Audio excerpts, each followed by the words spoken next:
Hello, ladies and gentlemen. Welcome again with a new episode of Enjoy Your Mind. So, today's topic is telephone conversations that quickly took very dark turns.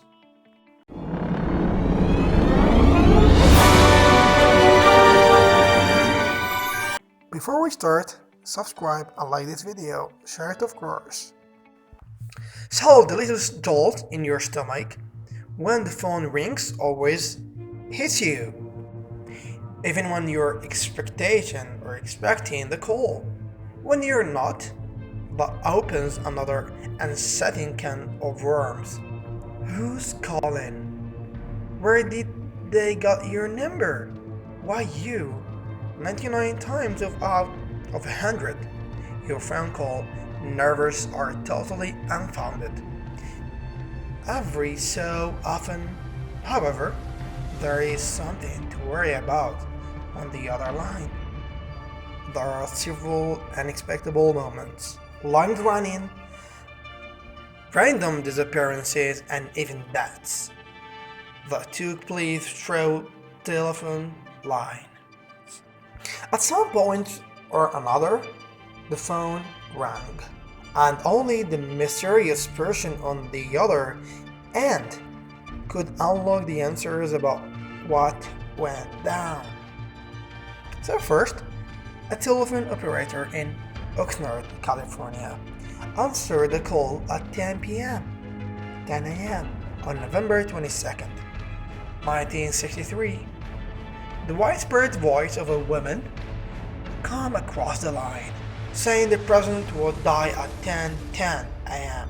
before correcting to 10:30 a.m. Chalking up as a prank, the operator hung up.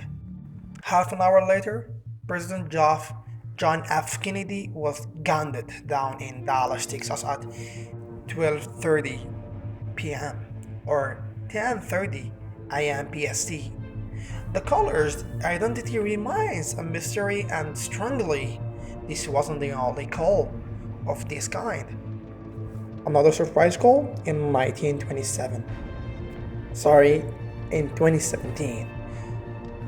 The conspiracy theorist community was given a rare treat when the GFK files were disclassified.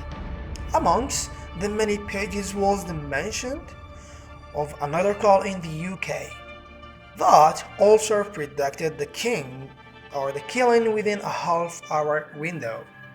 Well, second story is Bashir Burshak G. Thought he'd put the worst behind him after he survived kidnap and torture at the hands of the Palestinian Liberation Organization in Lebanon.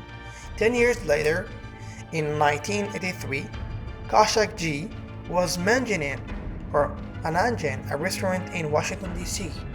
when the phone call started. Every day, the staff at the Moroccan restaurant fielded 15 to 20 calls of hateful curses, harassment, and even death threats. The main target was Bashir, who also received them at his Philadelphia sister restaurant too. They eventually wore him down. The constant, unexplainable calls took their toll on Khashoggi, who vehemently believed, though there was a connection to his former kidnappers. At one point, he checked himself into a mental hospital to cope with his severe paranoia and insomnia, and the FBI still has no answers. This is the story. Third one, before Donna left disparate from the Saratoga Casino on September 6, 1970, a few people with connections to her received some troubling messages.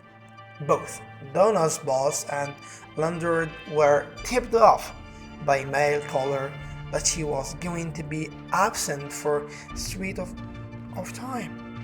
Worried, Donna's boss called her mother to ask about the family emergency.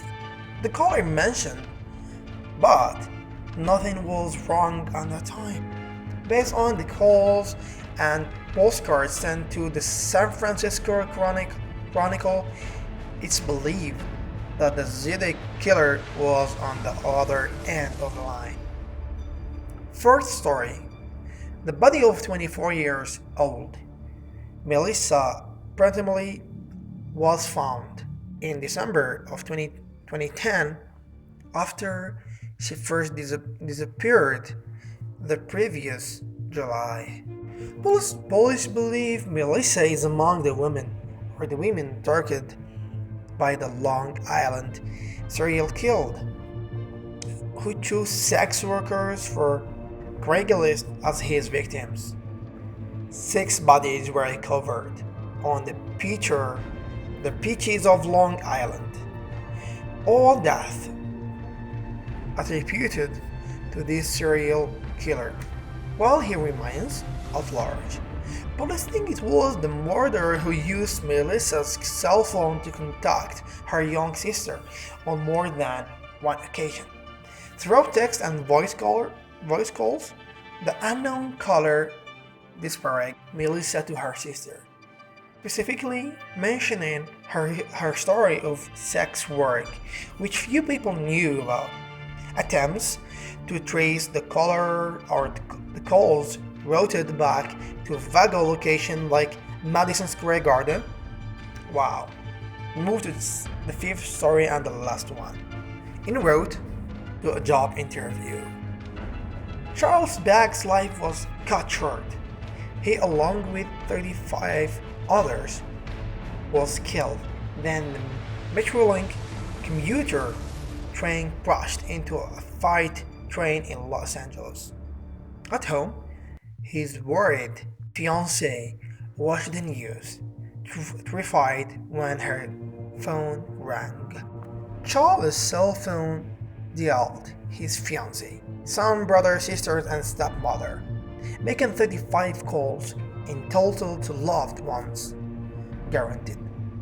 It's natural for a person facing death to call their families, but medical personnel determined Charles' death on impact, making the calls oddly paranormal.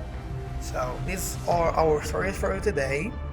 Please don't forget to like, subscribe, and share this video, and of course follow us on Instagram and Facebook. Thank you for watching. See you next episode.